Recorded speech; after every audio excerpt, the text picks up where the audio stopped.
This week, I have one very simple and also very challenging question for you. What if it were easy? This is something that I've struggled with a lot. So in this video, I'm going to talk a lot about that and about my struggle with it and some of the key takeaways that I have as I've worked on overcoming this. I'm Patrick Menefee, and this is the Monday Motivator. This is a newsletter that comes out theoretically every other week, sometimes not as consistently, delivered to your inbox. And the goal is to help you master your money, your mindset, and your mission in order to help you become the best possible version of yourself. Now, what if it were easy? This comes back to, I'm going to share a little bit of the context for me and why this is so critical. And then I'm going to share 4 of the key takeaways that I have that can help us kind of move forward in this challenge of sorts.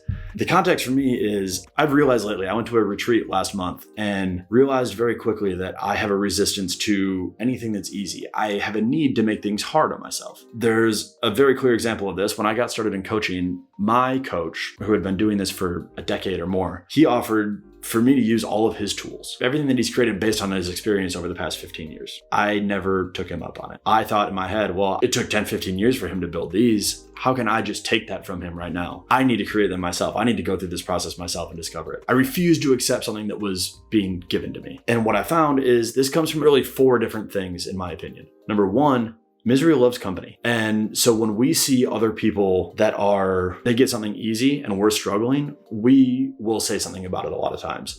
On the flip side, that means that we fear other people's perception a lot of times of what they're going to think if it doesn't look like we're working hard. This is the epitome of working a 9 to 5 and staying in until it hits 5 o'clock so that you can make sure that people see you at your desk. Even though you haven't worked for the past 4 hours, if you leave early or if you leave even right at 5, people are going to think you're not committed. That fear of perception and that idea that misery loves company really gets in the way a lot of times and can be a core component for a lot of us. I know that was it for me with the Army. I would stay in my office even if a lot of times I was working, but wasn't all necessary. It was a badge of honor to work late.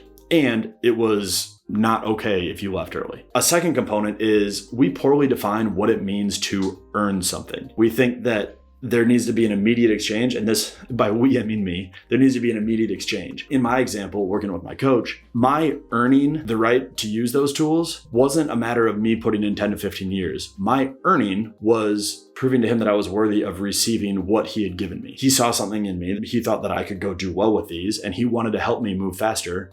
And so he wanted to give them to me. I had earned them. I had just earned them along the way in a very different way than I thought that I needed to earn them. I thought I needed to earn them right now in this moment through blood, sweat, and tears and hard work. That's not how it always works. The third thing that I realized is a lot of times we have a really poor relationship with receiving. There's a book called The Go-Giver, and in The Go-Giver, the 5th law, the first 4 laws are all about giving. The 5th law is about you cannot be a good giver unless you are able to receive. And it's a loop. Imagine how my coach felt when I basically looked at him and said, you're not good enough. Your tools aren't good enough for me because I don't deserve them. So I see that you think that I'm worth it, but I don't believe you. You're full of shit. Not receiving is a problem. And being able to receive, therefore, is a positive. And if you can do that, as I work on that more and as I get better at receiving, it helps me to accept easy a little bit more. And the 4th thing is if you're used to hard, you don't need to work on hard. You need to work on easy. Now, if you've never done hard things before in your life and you have a history and a tendency of always taking the easy route and always giving up, then yes, do some hard things. But if your tendency and if your past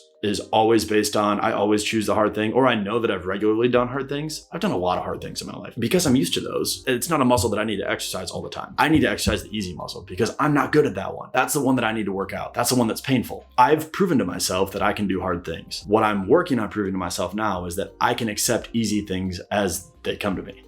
That means accepting tools. If that means simply accepting a compliment. Someone says, you look nice today. And I just say, thank you, as opposed to feeling like, well, I've got to say, you also look nice today. Not everything is a give and take like that. Being able to receive, being able to accept easy is such a game changer. And this applies to working out, going on runs, doing work in my business. There's so many different ways that this thing applies. So my question to you is, do you accept easy? Or does everything need to be hard? Is it a grind culture? I need to fight. If I'm not pouring my blood, sweat, and tears into this, it's not worth it. What is your relationship with easy and hard? I challenge you to look at that and think about it a little bit. I'd love to hear what you think. I'd love to hear what your realizations are as you start digging into that a little bit. And I would encourage you just over this next week, accept one easy thing. Just one. Just accept it. See what happens if you do. I'll see you next week.